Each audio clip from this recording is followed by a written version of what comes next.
The Galactic Assembly had witnessed countless wars over thousands of years.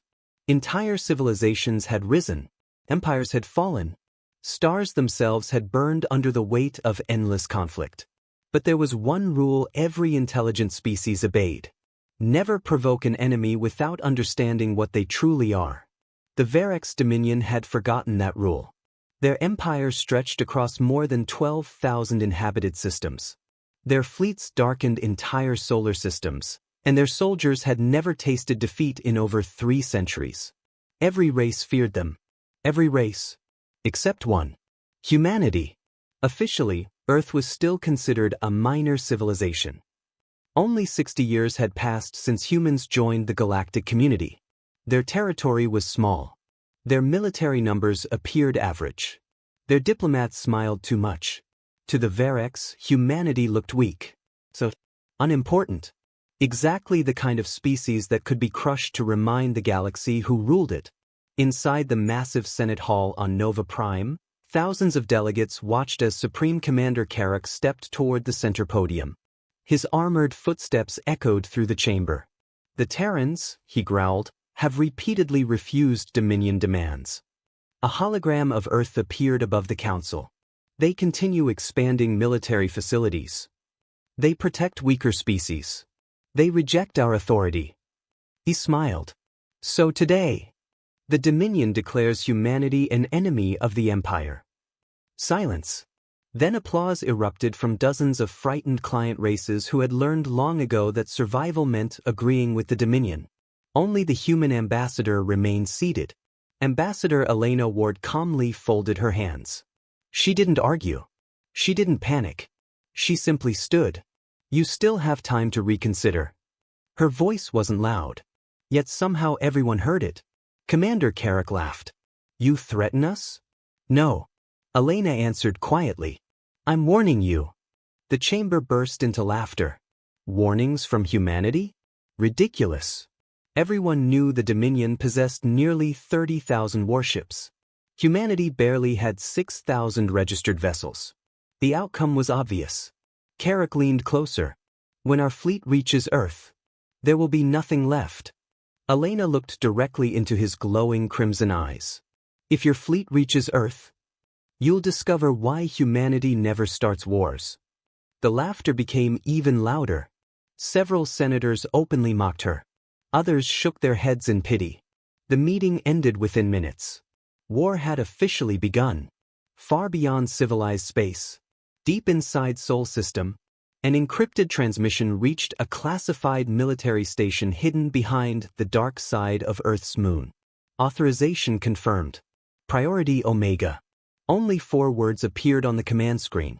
The warning has failed. For several seconds, nothing happened.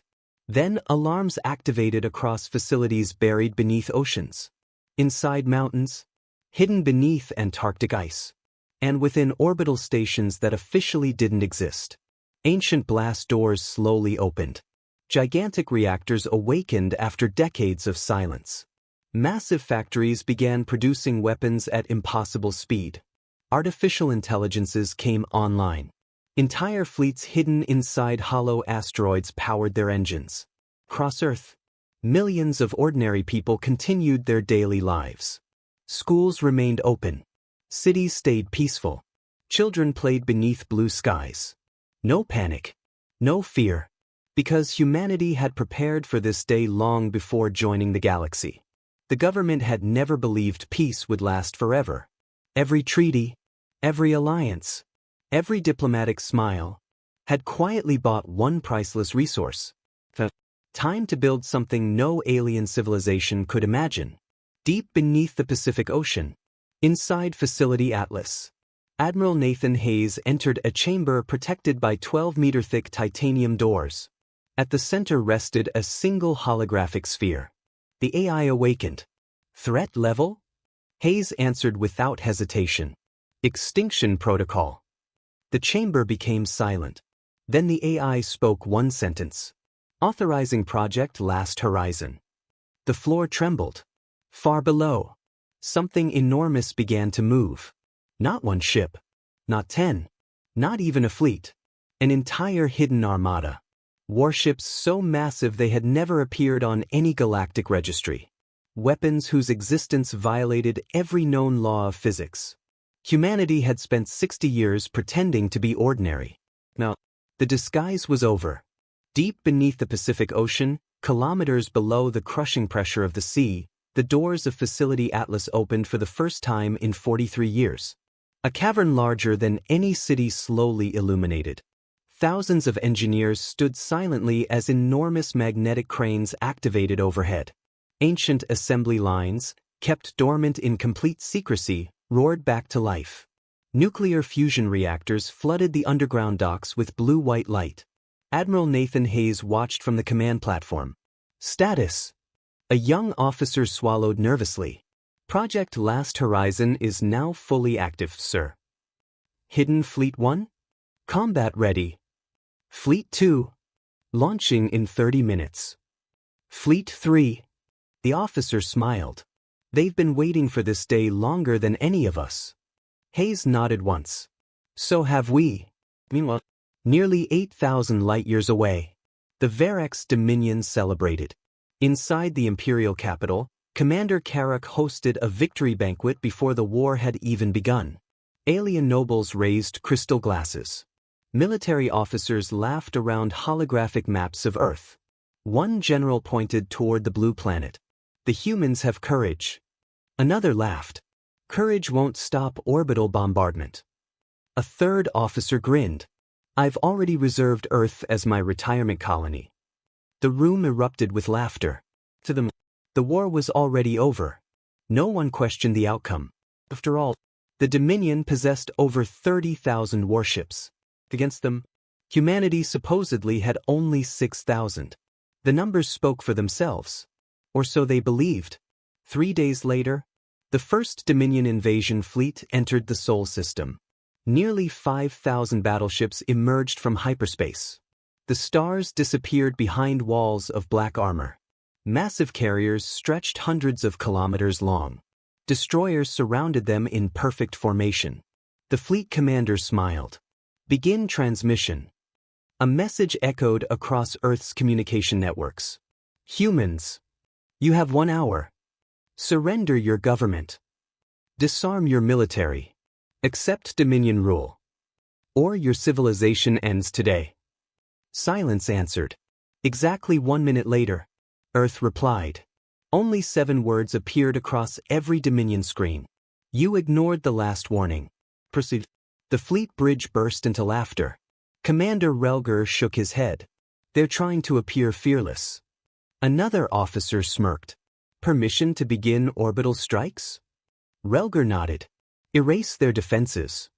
Thousands of missile bays opened simultaneously. Energy cannons charged. Targeting systems locked onto Earth's orbital stations. Every Dominion screen suddenly went black. Not damaged. Not hacked. Simply, but bridge officers stared in confusion. What happened? No signal. Our sensors are gone. Communications offline. Before anyone understood, the darkness outside moved. At first, it looked like entire sections of space were bending. Then stars disappeared behind impossible shadows. One enormous object slowly emerged, then another, and another. Within seconds, hundreds of colossal human warships surrounded the invasion fleet. Not 6,000, not even 10,000. Thousands upon thousands of vessels appeared from hidden stealth fields spread throughout the solar system. Ships unlike anything recorded by galactic intelligence. Each one dwarfed Dominion flagships. White nanoceramic armor reflected sunlight like polished marble. Blue fusion engines burned brighter than small stars. Electromagnetic rail cannons stretched across kilometers of reinforced hull. Entire fighter wings launched in disciplined formations. Dominion officers stopped breathing. One whispered, "Impossible." Another stared at tactical displays. Where did they all come from? Their computers couldn't calculate fleet size anymore. Sensor arrays simply displayed one word. Overflow. Commander Relger finally understood. Humanity had never revealed its real military. Everything the galaxy knew had been a lie. Inside Earth's Supreme Fleet Command. No celebrations. No cheers. Only calm professionalism. General Amelia Carter watched the tactical display. The enemy crossed our red line. She looked toward Admiral Hayes. Permission to engage? Hayes remained silent for a moment. He remembered Ambassador Elena's final warning in the Galactic Senate. You still have time to reconsider. They hadn't listened. He slowly nodded. Permission granted. Protect Earth. Minimize civilian casualties. And make sure they never threaten another peaceful world again. Across thousands of Terran warships, one command echoed simultaneously. Weapons free. Millions of energy conduits ignited. Railguns rotated into firing position. Missile silos opened. The largest fleet the galaxy had ever witnessed prepared to fire its first shot. The Verex Dominion had come expecting an easy conquest. Instead, they had awakened the one species that had spent 60 years preparing for the day someone would make the biggest mistake in galactic history. The moment Admiral Hayes gave the order, the silence of space disappeared. Thousands of Terran railguns fired at once. Blue streaks of light ripped across the battlefield faster than any Dominion targeting computer could track. Each tungsten projectile struck with the force of a small asteroid. The first Verex battleship didn't explode. It simply vanished.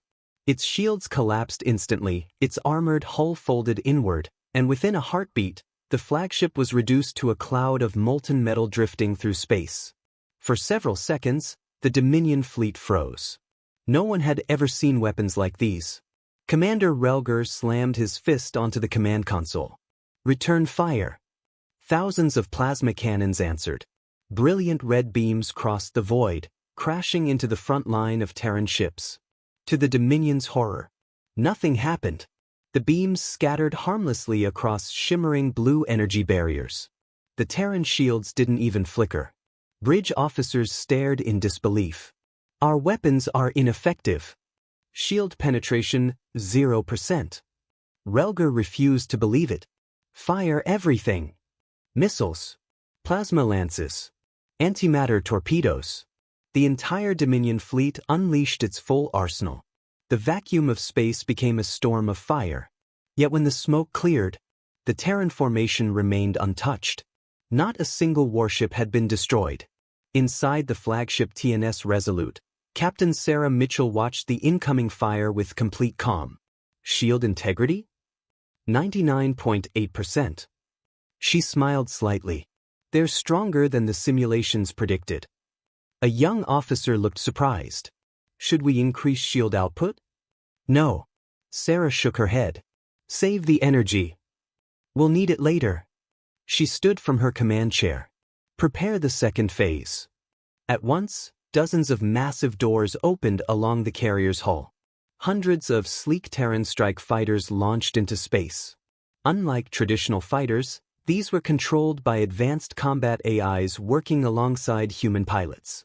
They accelerated with impossible speed, weaving through the battlefield like flashes of blue lightning. Within minutes, Dominion destroyers began disappearing one after another. Explosions lit up the darkness.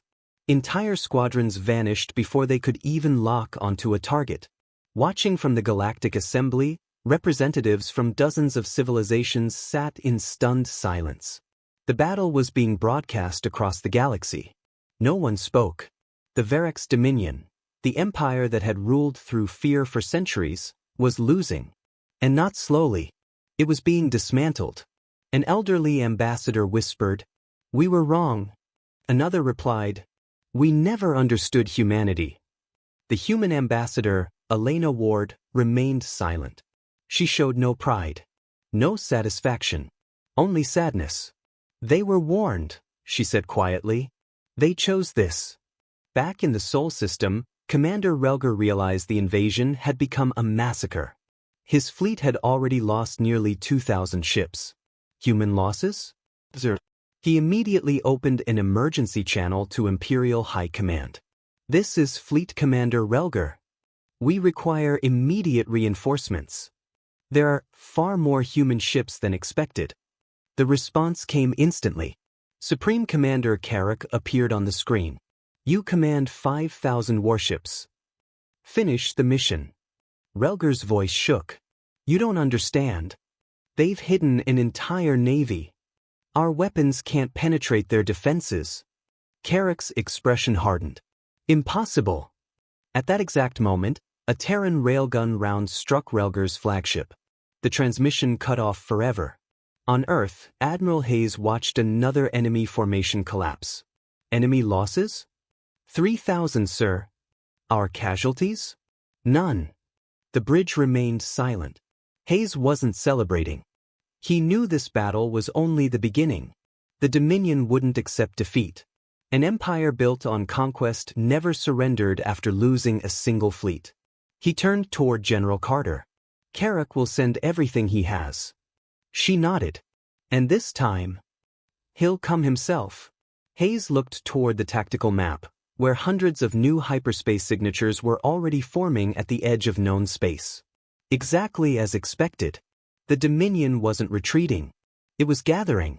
For the first time in its history, the Empire had encountered an enemy it couldn't intimidate. So it chose the only option it understood: total war. Admiral Hayes took a slow breath before issuing the next command. Recall our forward squadrons. Prepare the entire defense grid. And wake the Titans. Several officers exchanged nervous glances. One quietly asked, Sir, are we really deploying them? Hayes looked toward the sealed authorization screen. Humanity didn't build the Titans to stay hidden forever. Far beneath the surface of Mars, inside a classified military vault untouched for decades, 6 enormous lights suddenly came to life. The galaxy had witnessed humanity's fleet. Now, it was about to meet humanity's greatest weapons. Deep beneath the crimson deserts of Mars, inside Vault Zero, silence had ruled for nearly 50 years. No voices. No footsteps. Only the steady hum of fusion reactors waiting for a command that everyone hoped would never come. That command had finally arrived. Massive blast doors, each over 200 meters thick, slowly separated. Ancient magnetic locks disengaged with thunderous echoes that shook the underground complex. One by one, 6 colossal silhouettes emerged from the darkness. They were the Titan-class dreadnoughts, the largest warships humanity had ever built. Each Titan stretched nearly 40 kilometers from bow to stern. Their white nanoceramic armor was layered over adaptive titanium frameworks that could repair battle damage in real time. Gigantic fusion cores pulsed like artificial suns beneath their armored hulls, while kilometer-long electromagnetic cannons rested silently along their spines. Every weapon aboard a Titan had been designed with one purpose: to end wars before they could reach Earth. As the first Titan powered up, the AI announced calmly, Titan 1, Aegis, online. Moments later, Titan 2, Guardian, online. Titan 3, Sovereign, online. Until all 6 ancient giants stood awake once again. Admiral Nathan Hayes entered the secure command chamber beneath Fleet Headquarters. Only a handful of people in history had ever been granted access. General Amelia Carter looked toward him. The Titans are requesting deployment authorization. Hayes remained silent for several seconds. He remembered the promise humanity had made when the ships were built. They will never be used unless Earth's survival depends on it. He placed his hand on the authorization panel. Permission granted. Across the solar system, 6 blue icons appeared on every Terran tactical display. The crews aboard hundreds of warships instinctively stood a little straighter. Legends had become reality. Meanwhile, inside the Verax Imperial Palace, Supreme Commander Carrick stood before a massive holographic map. His confidence had disappeared. The first invasion fleet was gone. Nearly 5,000 warships destroyed. The room was silent until one of his admirals finally spoke. Commander, our intelligence failed. Carrick slammed his fist against the table. No, they deceived us. Another officer hesitated. Perhaps we should negotiate. The room instantly fell quiet. Carrick turned slowly. Negotiate? With humans? His eyes burned with rage. I will not allow one insignificant species to humiliate the Dominion. He activated the emergency beacon. Every military commander across the Empire received the same order. Full Imperial mobilization. Within hours, shipyards across thousands of star systems emptied. Reserve fleets launched. Planetary defense forces joined the Armada. More than 28,000 Dominion warships began moving toward the Sol system. It was the largest military operation in the Empire's history. Carrack intended to erase humanity from existence. The Galactic Assembly watched in horror. Civilizations that had remained neutral now feared what would happen if two superpowers fought without restraint. Some pleaded for peace. Others evacuated border worlds. Many believed the coming battle would destroy entire star systems.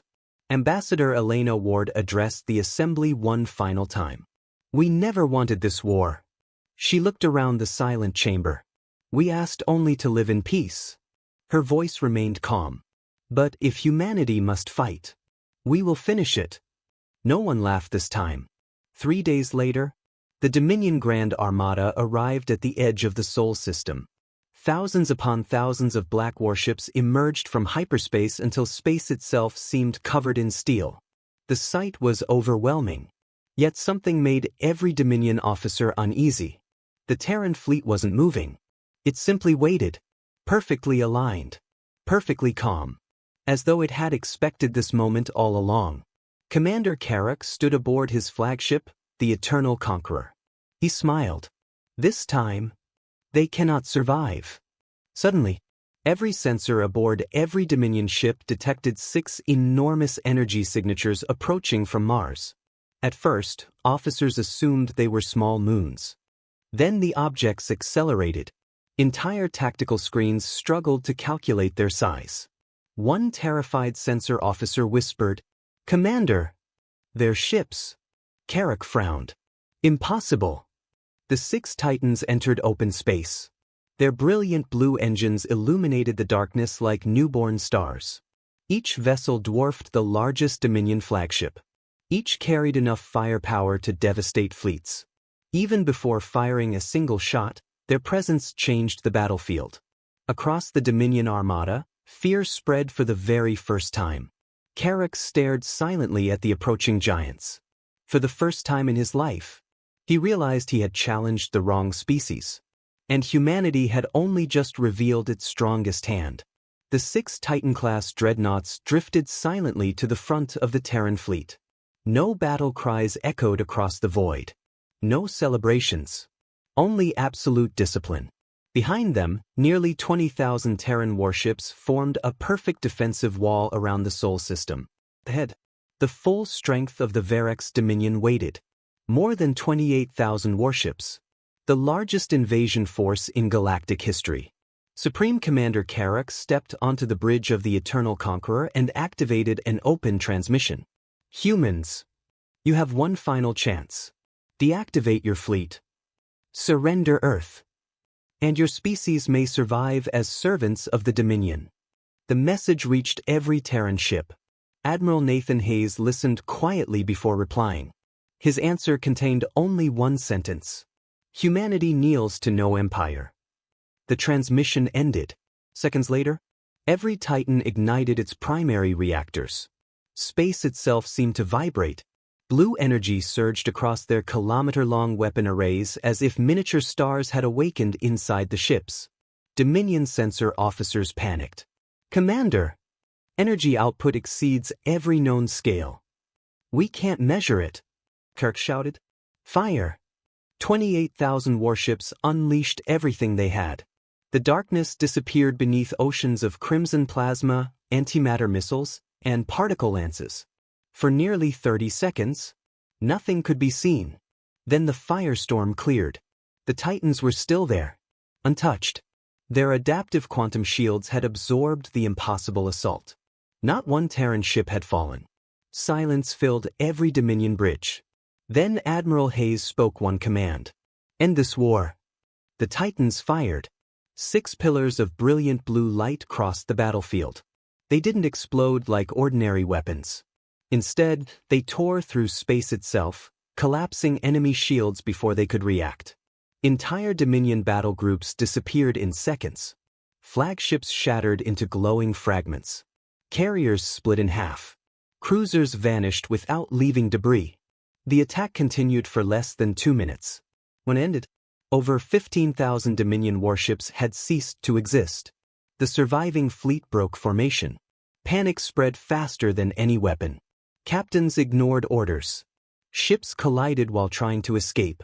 For the first time in 300 years, the mighty Dominion was running. Carrick stared at the tactical display in disbelief. His unstoppable empire was collapsing. A sudden alarm echoed across his bridge. "Commander! Terran strike teams have boarded the flagship." Before Carrick could respond, the blast doors exploded inward.